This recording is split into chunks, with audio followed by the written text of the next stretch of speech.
Welcome to Mr. 2 Reviews. Today I'm going to review Rothco's Concealed Carry Messenger Bag. First I want to talk about why I bought this bag. In my previous review of David King & Co.'s leather messenger bag, I mentioned that I wished it had a carry handle, so that was one feature I was definitely looking for. I also wanted a bag that was cheap, lightweight, had a simple look, and durable. Because it's a relatively cheap bag, I knew it was going to have some shortcomings that I could hopefully overlook, but I'll talk more about that later. As always, you can find Amazon links to all the products you see in this video in the description below. So Rothco is an American company founded in 1953, so they have a long history. They initially sold surplus military items, but once they started growing and running out of supplies, they began manufacturing their own goods, and since surplus military items are usually cheap, the only way they could keep offering prices that Americans expect was to outsource their production to other countries. The bag that I have, for example, is made in India, and apparently combat tested since 1953. The bag is made out of 100% cotton and it feels very rugged. The color I have is I think earth brown, but it looks different from the pictures. Mine looks more like something in between flat dark earth and olive drab.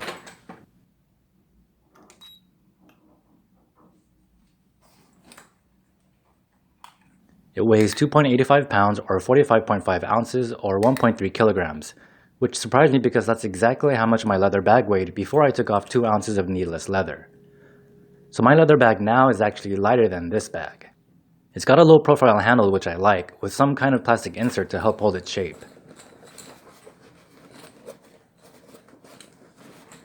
It's got 2-inch wide adjustable straps with an adjustable shoulder pad. The strap can be detached on one side with this large heavy-duty plastic buckle.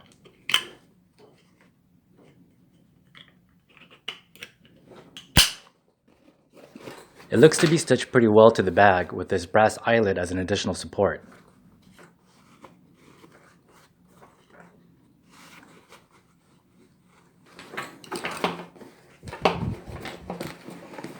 It's got 2 side pockets with magnetic closures on each side, which can fit bottles up to 12.5 inches in circumference.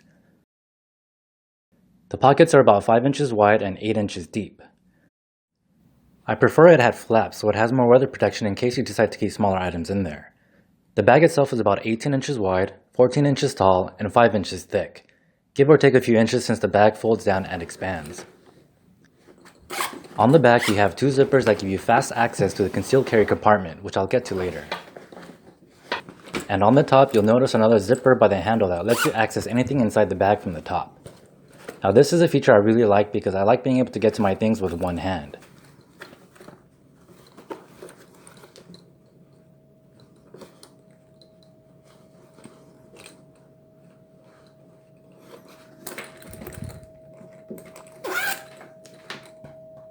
The flap stays closed with 2 plastic buckles that I wish it had just one. It just takes too long to unbuckle 2 buckles with one hand in my opinion, but that's where the top zipper helps balance out this flaw. It's more than likely you'll never need to undo these buckles when you have access to everything with the top zipper. I was on the fence between choosing this bag and the European school bag, but I didn't like the idea of using Velcro for the flap, so I went with this one. The front flap also has 2 attachment points for carabiners or whatever you can think of. The buckles are adjustable, but I don't know why you would want to because then the bag would look like this.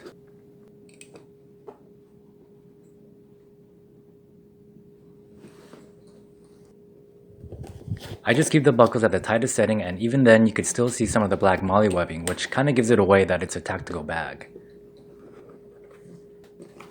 Behind the flap there's no pockets, which I kinda wish it had, so you can store additional documents or a map. On the front, you have 2 large pockets that are just under 7 inches wide and 8 inches deep.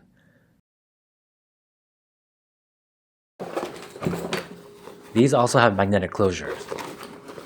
And on the front of each pocket, you have 2 rows of elastic MOLLE webbing. You could put pens in here, knives, tools, pouches, whatever you can imagine. The main compartment has 2 sections. You have this large spacious pocket area and the concealed carry area, which can be strapped down with these 2 straps. But I just like to leave it open and keep the straps tucked away.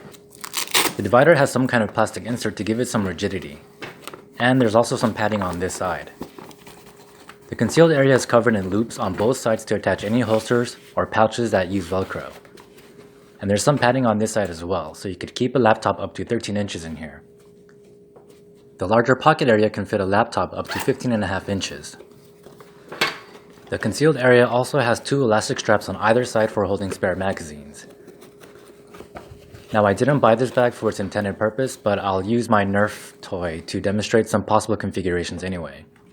I'm avoiding the G word so I don't get flagged by YouTube's algorithm, just in case. You can set it up in a top drawer configuration like this with some spare magazine and elastic straps on either side, or next to your piece if you have Velcro magazine holsters. Or you could just throw it in there loosely. And this is what it would look like doing a top drawer.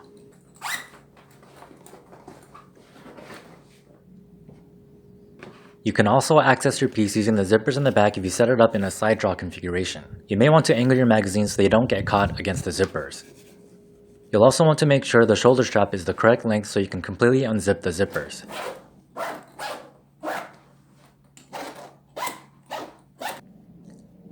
And this is what it would look like doing a side draw.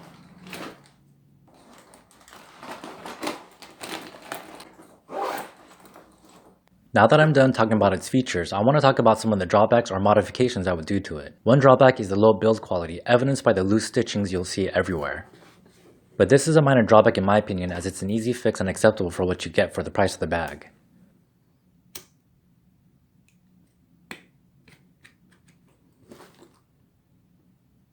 One major drawback that annoys me is how the flap doesn't completely cover the front. It's unsightly and it reveals its tactical nature. The buckles on the flap should have been raised about an inch. It was actually much worse before I modified the flap because the inner layer would separate away from the outer layer and it would look something like this. So I took it to my local dry cleaners where they also do alterations, and for a few bucks I asked them to do a double stitch across the flap, which you might not be able to see on camera. And this prevents the layers from separating.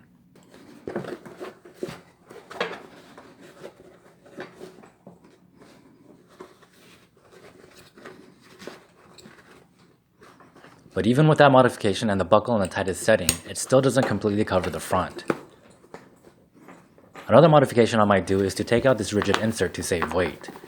If I had to guess, I bet it would save over half a pound in weight. Another modification I would do is to use Flex Seal and coat the bottom of the bag to make it more abrasion and water resistant. There's a video by a sensible prepper called Flex Seal Survival Hacks who does just that. Then I would coat the rest of the bag with Never Wet to make it more water resistant. In retrospect, I wish I had gone with a European school bag.